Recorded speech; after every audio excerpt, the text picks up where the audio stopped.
Repakol, kung bago ka lang dito sa channel ko, ako nga pala si Kuya Totoy. Nagbabasa ako ng mga horror stories at mga dark histories dito sa aking channel. Kung gusto mo ng mga ganong content, don't forget to subscribe at i-click mo na ang notification bell para updated ka every time na mag-a-upload ako. Simulan na natin ang kwentuhan ngayong araw. Serye FM.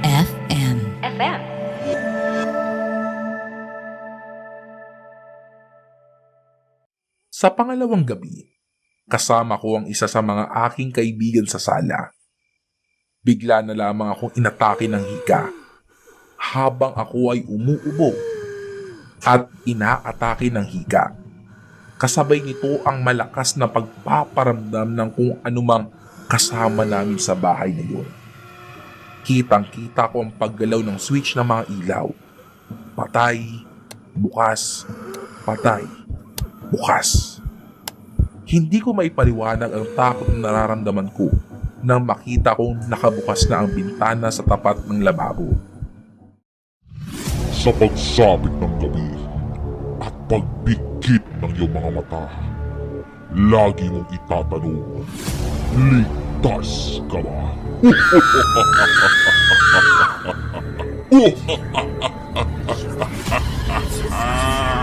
Kilaw, Tapidoy Horror Stories.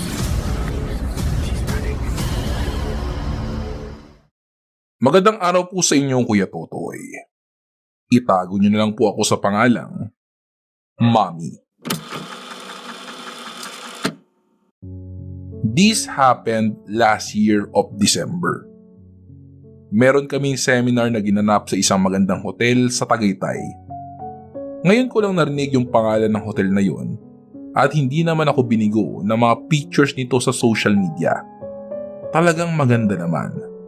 Modern at na-highlight ang nature. I won't get into details ng hotel pero maganda naman talaga siya. Very classy and affordable naman ang rates nila. Yung seminar namin ay 3 days and 2 nights. Ang kasama ko sa room ay 3 ka-workmate ko rin na babae. Nasa 3rd floor ang room namin. After the seminar, naghanap kami ng near coffee shops. Kwentuhan, chikahan, bardagulan. Mga bandang 10:30 to 11 na ata kami nakabalik sa hotel. Yung mga kasama ko, naaya ng kabilang room na mag-inom. Ako lang ang naiwan. Hindi naman po sa pagiging KJ, Kuya Totoy. Pero tatawagan ko kasi yung mga anak ko, kaya need ko mag-focus. Umalis na sila tapos ako na lang ang naiwan. Tahimik lang. Tunog lang ng aircon ang maririnig. Hindi ko binuksan yung TV kasi nga busy ako kausapin ang anak ko. Around 12:30 AM, napagdesisyonan kong matulog na. Since wala naman akong third eye at sanay ako matulog sa dilim. Pinatay ko yung ilaw at natira na lang yung ilaw sa CR. After 5 minutes, may nalaglag sa CR. Hindi ko alam kung ano iyon. Pumikit ulit ako. Nalaglag yung basang tuwalya na nakapatong sa upuan. Napaisip ako kung paano nangyari yun. Mahigit kalahati yung nakasabit doon. Dinedma ko ulit, pero nakatingin na lang ako sa direksyon na pinaglaglagan ng tuwalya. May aninong dumaan. Maliwanag sa paningin ko kasi may liwanag ng banyo. Binuhay ko na lang ulit ang ilaw. Lahat ng ilaw. Sa peripheral vision ko, may dumaan na anino sa tabi ko, sa paanan ko, sa sulok, sa pintuan ng banyo, sa harap ng TV. Basta, madami. At 10 beses siya o silang nagpaulit-ulit dumaan at parang tumatagos lang sa pader. Kalat yung anino at yung pakiramdam na marami kayo sa kwarto. Ganun yung pakiramdam ko. Binuhay ko yung TV pero ganun pa rin. Paulit-ulit na nagpapabalik-balik lang yung anino. Hindi ko na kinaya at nilakasan ko ang volume ng TV at nanood sa cellphone ko. Hindi ko kinayang lumabas kasi hindi ko alam, baka madaanan ko yung anino or what. Nasa kama lang ako. Mga bandang 3:00 na ng madaling araw sila bumalik. Pagbalik nila, natulog agad ako. Kinabukasan, pinilit kong wag sila umalis kasi sabi ko, baka mapuyat sila. Nakatulog kami ng maaga nang walang iniintindi. Nung last day na namin, yung hindi na kami babalik sa kwarto, tsaka ko kinuwento, yun nangyari.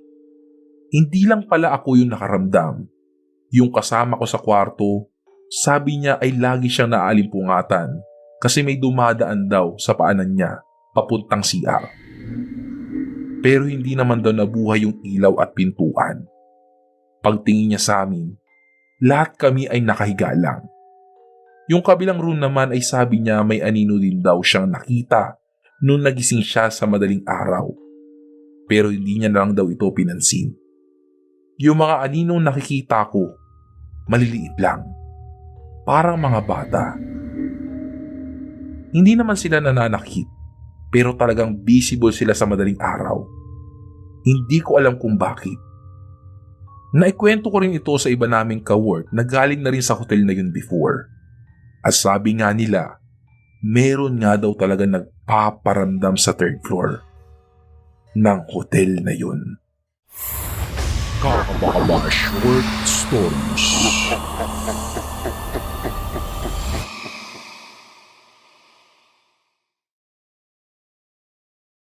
Magandang araw po sa inyong Kuya Totoy. Itago niyo lang po ako sa pangalang Amber.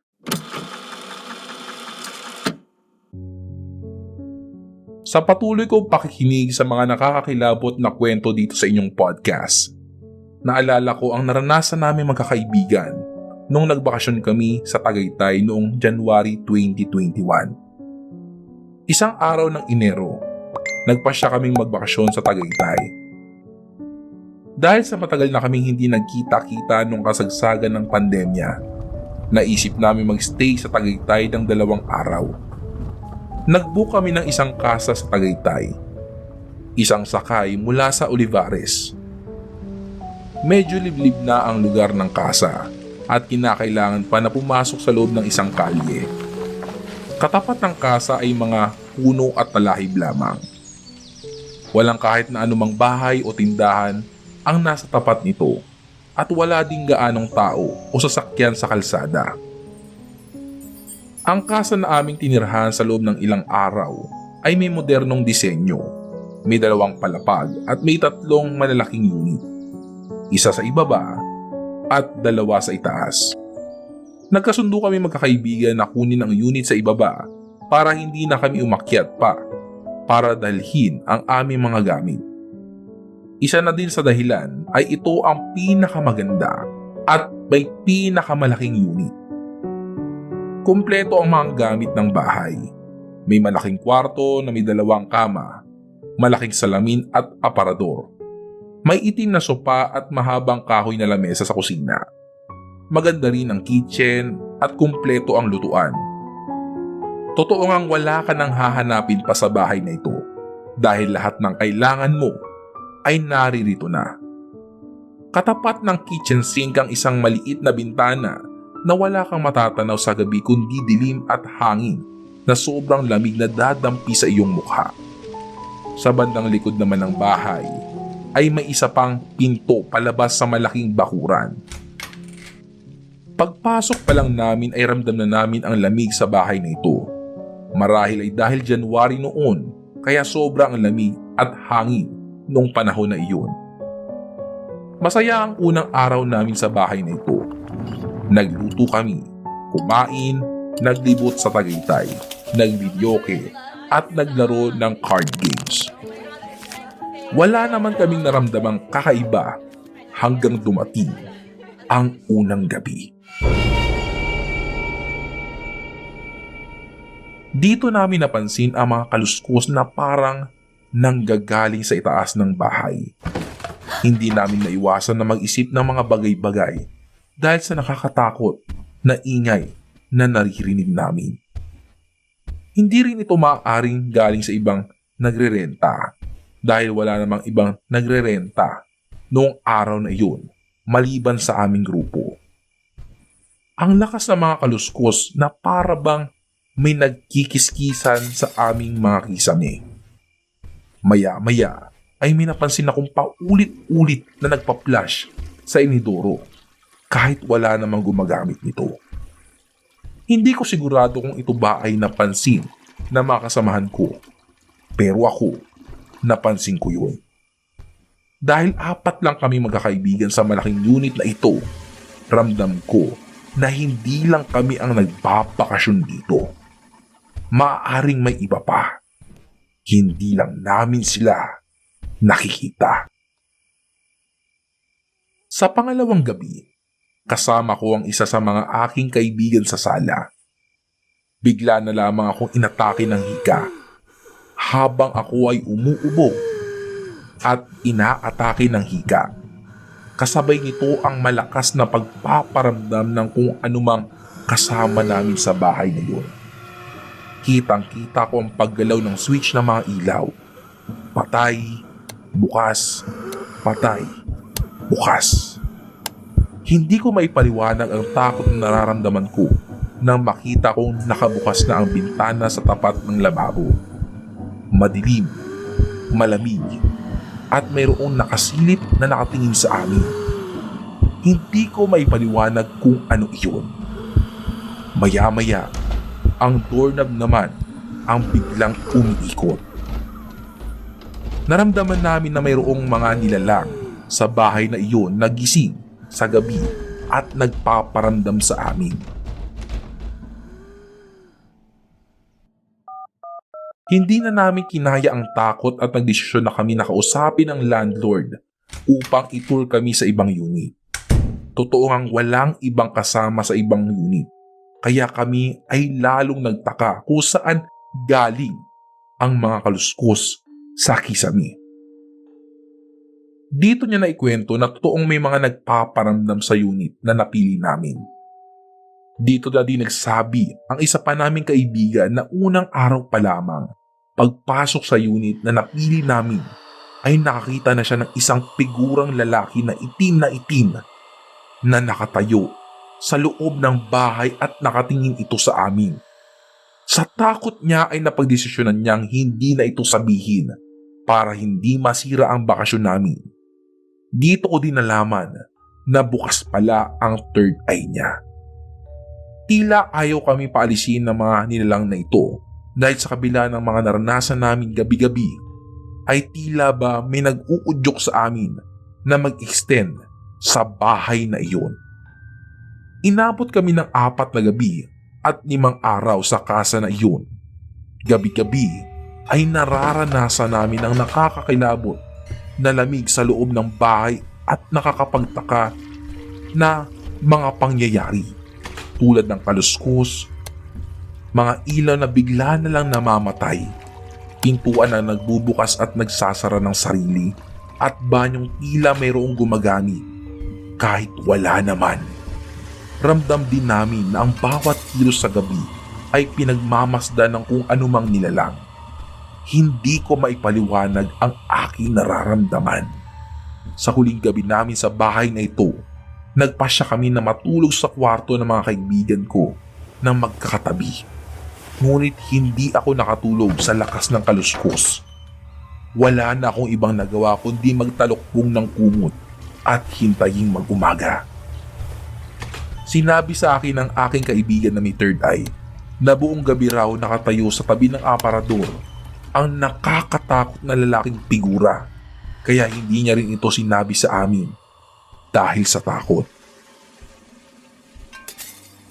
Matapos ang aming bakasyon sa Tagaytay, hindi na namin muli binisita pa ang kasa na iyon kahit na napakamura lang ng rates nila doon.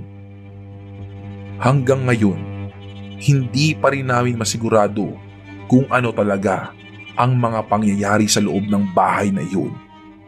Ngunit sa aming mga alaala, hindi namin malilimutan ang mga nakakatakot na karanasan namin sa loob ng kasa na iyon. Nagustuhan mo ba ang kwento natin ngayon sa Kilabot Pinoy Horror Stories? Like and subscribe na sa aming YouTube channel. Give us 5 stars rating. Kung may sarili kang nakakatakot na kwento, ipadala ito sa aming Facebook page o sa kilabotstories2021@gmail.com. Huwag kalimutang i-click ang follow button at notification bell sa Spotify para sa updates sa bagong episodes. Hanggang sa susunod na kwentuhan mga repakol. Paalam!